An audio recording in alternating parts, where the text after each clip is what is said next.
জনগণের হৃদয়ে গোপালগঞ্জ ১ আসনের এমপি সেলিমুজ্জামান সেলিম সততা ও মানবিকতার এক অনন্য দৃষ্টান্ত।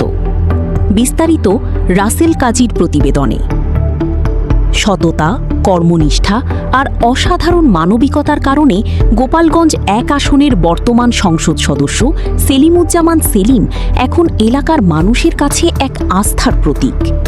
স্থানীয় জনগণের মতে এই আসনের ইতিহাসে এবারই প্রথম এমন একজন জনপ্রতিনিধি পাওয়া গেছে যিনি নিজেকে শাসক নয় বরং জনগণের সেবক ভাবেন। আমি আমার জীবনের শেষ রক্তবন্ধু দিয়ে আপনাদের পাশে থাকতে চাই। আপনারা যাতে সুখে থাকেন, শান্তিতে থাকেন, আমার এই প্রিয় মুকসিদপুরবাসী শান্তিতে থাকে, সেজন্য আমি আপনাদের আজীবন আমৃত্যু আপনাদের সাথে থাকবো। সাধারণ মানুষের সাথে মিশে চলা, এই মূল স্লোগান ও লক্ষ্যকে বুকে ধারণ করে নিরলসভাবে কাজ করে যাচ্ছেন তিনি।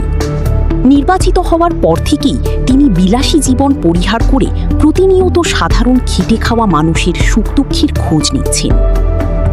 গোপালগঞ্জ ১ আসনের সাধারণ ভোটারদের মতে অতীতে মোহাম্মদ ফারুক খান বারবার এমপি নির্বাচিত হলেও সেলিমুজ্জামান সেলিমের মতো এত সহজ সরল ও সাধারণ মানুষের কাছাকাছি যাওয়ার মতো নেতা এই প্রথম দেখছেন এলাকার জনগণ।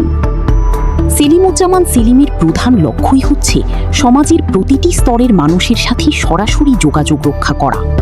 যে কোনো সমস্যা নিয়ে সাধারণ মানুষ সরাসরি তার কাছে পৌঁছাতে পারেন। এছাড়াও এলাকার উন্নয়ন কাজের পাশাপাশি দরিদ্র ও অসহায় মানুষের চিকিৎসা সেবা, শিক্ষা এবং কর্মসংস্থানের জন্য তিনি ব্যক্তিগত ও প্রাতিষ্ঠানিকভাবে ব্যাপক অবদান রেখে চলেছেন। সেলিমুজ্জামান সেলিমের এই মানবিক ও সৎ নেতৃত্ব গোপালগঞ্জ ১ আসনকে আগামীতে একটি আদর্শ ও মডেল নির্বাচনী এলাকা হিসেবে দেশবাসীর কাছে তুলে ধরবে এই প্রত্যাশা এলাকাবাসীর। নিউজ ডেস্ক, বাঙালি খবর।